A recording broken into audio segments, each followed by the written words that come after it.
నమస్తే.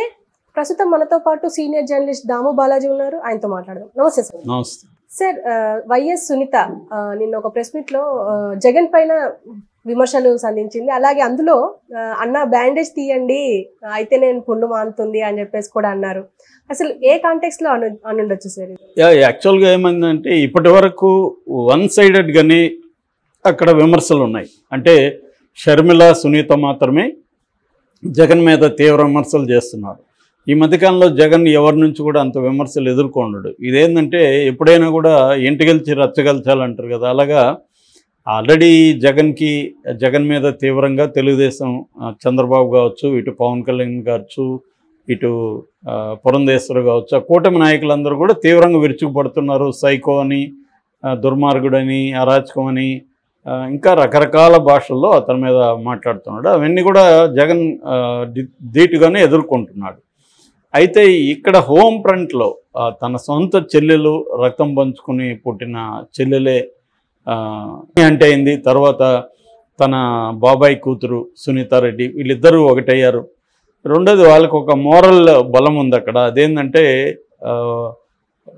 వివేకానందని చంపిన వాళ్ళని జగన్ సేవ్ చేస్తున్నాడు, వాళ్ళనే ఇప్పుడు నిలబెట్టాడు అనేది ఒకటి. రెండవది షర్మిలకు ఆస్తిలో వాటా ఇవ్వలేదు, అట్లాగే రాజకీయ అధికారంలో కూడా వాటా ఇవ్వలేదు. అంటే ఇప్పుడు ఎలాంటి నెరేటివ్ నడుస్తుందంటే జగన్ వైఎస్ఆర్ లెగసీని తాను మాత్రమే అనుభవిస్తున్నాడు, తను లెగసీని పంచలేదు, ఆస్తిని పంచలేదు అనేది నెరేటివ్ని బలంగా ఏమి తీసుకొచ్చింది. కాకపోతే ఆమెకు ఈ నెరేటివ్ని జనం ఎంతవరకు నమ్ముతారు, జనం ఎంతవరకు ఆమెకు సపోర్ట్ ఇస్తారు అనేది కూడా డౌటే. ఎందుకంటే జగన్ ఆంధ్రప్రదేశ్లోనే ఉన్నాడు, ఆంధ్ర ప్రజల కోసమే ఆయన ఎప్పటి నుంచో ఫైట్ చేస్తున్నాడు.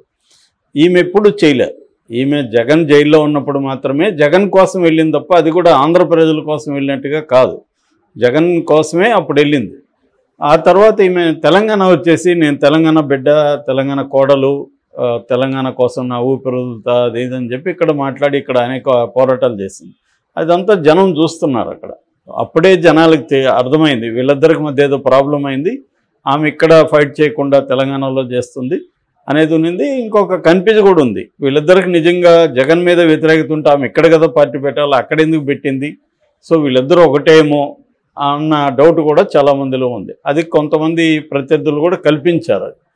సో ఈ కాంటెక్స్లో ఈమె సడన్గా యూటర్న్ తీసుకొని ఇప్పుడు నేను వైఎస్ఆర్ బిడ్డను, నా ఆంధ్రప్రదేశ్ కోసం నేను కన్నీళ్ళు పెట్టుకుంటున్నాను ఏడ్చింది కూడా ఆ మధ్య. అప్పుడు అందరికీ ఒక డౌట్ ఉంటుంది కదా, ఇన్ని 10 ఏళ్ళుగా నీకు ఆంధ్రప్రదేశ్ గుర్తు రాలేదు, ఇప్పుడు గుర్తొచ్చిందా, ఇప్పుడు ఆంధ్రప్రదేశ్ రాష్ట్రం నాశనం అయిపోయిందని ఇప్పుడు వచ్చి మాట్లాడుతున్నావు. మరి 10 ఏళ్ళుగా జగన్ ఇక్కడ పోరాడుతున్నాడు, తర్వాత అధికారంలోకి వచ్చాడు, అధికారంలోకి వచ్చి కూడా అతను ఏవో మంచి పనులు చేశాడు అన్న అభిప్రాయం కింది వర్గాల్లో ముఖ్యంగా ఉంది. సో ఈమెను ఏమాత్రం వైఎస్ఆర్కి వారసురాలుగా యాక్సెప్ట్ చేసే పరిస్థితి కనిపించట్లేదు. అందుకని మనకు సర్వేలు అన్నీ చూసినా కాంగ్రెస్కు 1 నుంచి 3% కంటే ఓట్ల షేర్ కనబడలేదు. ఒక సీటు కూడా వస్తుందని ఏ సర్వే కూడా ఇప్పటివరకు దాదాపు 30 సర్వేలు వచ్చాయి. 30 సర్వేల్లో ఏ సర్వే కూడా కాంగ్రెస్కి ఒక సీటు వస్తుందని కూడా చెప్పట్లేదు. అంటే ఆమెకి ఏ రకమైన షర్మిల రావడం వల్ల పర్సంటేజ్లో తేడా వచ్చుండొచ్చు. అప్పుడు దాదాపు 2% లోపల వచ్చింది, ఇప్పుడు ఇంకొక 1% పెరిగి ఉండొచ్చు, 1-2% మ్యాక్సిమం పెరిగితే పెరగాలి, అంతకంటే ఆమె ఇది కనిపించలేదు. అయితే జగన్కి కడపలో కానీ పులివెందుల్లో కానీ ఏమాత్రం నష్టం ఉంటుందా అనేది ఇప్పుడు చర్చ. ఓవరాల్గా స్టేట్లో అయితే ఆమె ప్రభావం ఏమీ లేదు. అయితే పులివెందుల్లో కానీ, ఎందుకంటే పులివెందుల్లో జగన్ పోటీ చేస్తున్నాడు, కడప ఎంపీ సీటుకి అవినాష్ రెడ్డి పోటీ చేస్తున్నాడు, వాళ్ళిద్దరిని టార్గెట్గా ఇప్పుడు వీళ్ళిద్దరు మాట్లాడుతున్నారు. ఇక్కడ ప్రాబ్లం ఏంటంటే లీగల్గా తీసుకున్నప్పుడు వీళ్ళిద్దరు మాట్లాడకూడదు. ఎందుకంటే ఒక కేసు లీగల్గా కోర్టులో ఉన్నప్పుడు దోషిగా ఎవరిని ప్రకటించినప్పుడు వీళ్ళు ఎలా ప్రకటిస్తారు? అవినాష్ రెడ్డి హత్య చేయించాడని వీళ్ళు ఎలా చెప్తారు? అది ఆరోపణ మాత్రమే. ఆరోపణ ఎప్పుడు కూడా నిజం కాదు. ఆరోపణ అనేది ప్రూవ్ అవ్వాలి. ప్రూవ్ అవ్వలేదు ఇప్పటి వరకు. ప్రూవ్ అవునప్పుడు వీళ్ళేమో తేల్చేసి ఒక హంతకుడిని నిలబెట్టారు అంటున్నారు. అందుకనే కోర్టు గ్యాగ్ ఆర్డర్ ఇచ్చింది, కడప కోర్టు ఇచ్చింది, ఇక్కడ తెలంగాణ హైకోర్టు కూడా ఎలక్షన్ కమిషన్కి ఆదేశించింది దీని మీద చర్యలు తీసుకోమని. కానీ వీళ్ళు ఏమీ ఆపట్లేదు. కోర్టు ఇచ్చినా కూడా వీళ్ళు మాట్లాడుతూనే ఉన్నారు. సో ఒక రకంగా జగన్ కూడా దాన్ని ఉల్లంఘించినట్టే. జగన్ కూడా నిన్న డైరెక్ట్గా మాట్లాడకపోయినా ఇండైరెక్ట్గా వివేకా గురించే మాట్లాడాడు. వివేకా హత్య గురించి మాట్లాడొద్దని కోర్టు చెప్పినప్పుడు జగన్ కూడా మాట్లాడకూడదు, అవినాష్ రెడ్డి కూడా మాట్లాడకూడదు, అట్లాగే ప్రత్యర్థులు కూడా మాట్లాడకూడదు.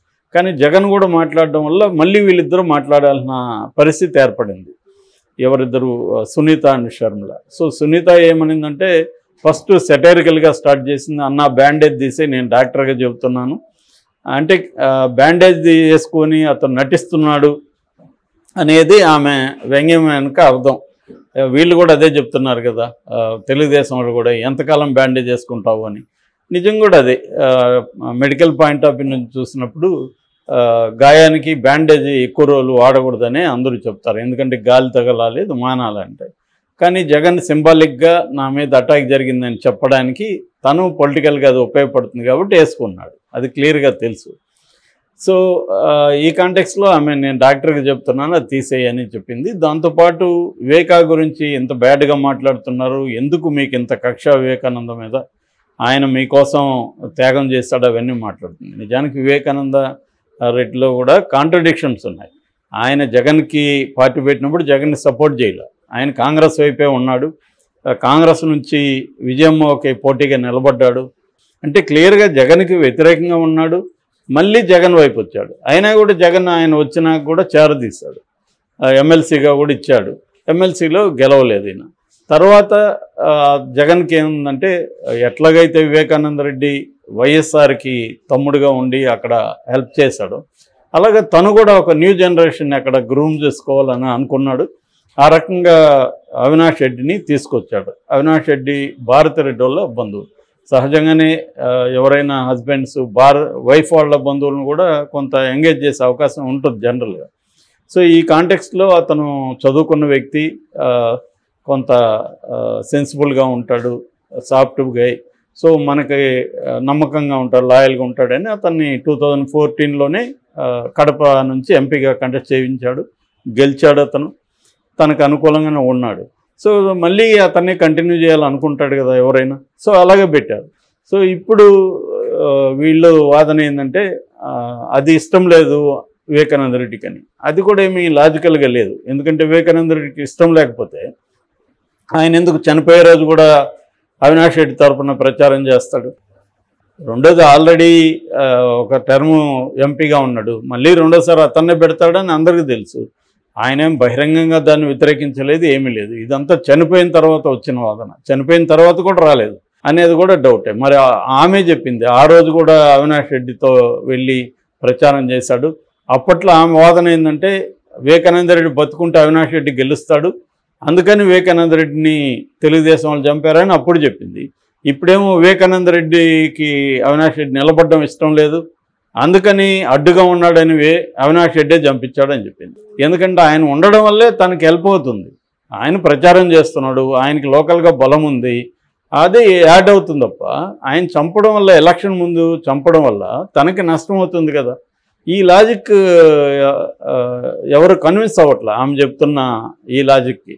సో దాంతో ఆమె ఫ్రస్ట్రేషన్ పీక్స్కి వెళ్ళిపోయి ప్రజాక్షేత్రంలో తేల్చుకుంటా ప్రజలారా మీరు హంతకుల్ని శిక్షించండి. హంతకులని ప్రజలు ఎలా నమ్మాలి? సో దానికి నేను చెప్తున్న ఇదేంటి? కాబట్టి సిబిఐ ప్రూవ్ ఏం చేయలేదు, సిబిఐ కేసు పెట్టింది, అది కూడా లాస్ట్లో అతను యాడ్ చేసింది, A8గా యాడ్ చేసింది. ఫస్ట్లో కూడా ఆయన పేరు పెట్టలేదు. సో A8గా యాడ్ చేసినప్పుడు అతను బెయిల్ కూడా ఇచ్చారు. సిబిఐ మొత్తం సిబిఐ పెట్టిన దాంట్లో ఎన్ని లోపాలు ఉన్నాయని దాదాపు 16 ప్రశ్నలను హైకోర్టు జడ్జి అడిగారు.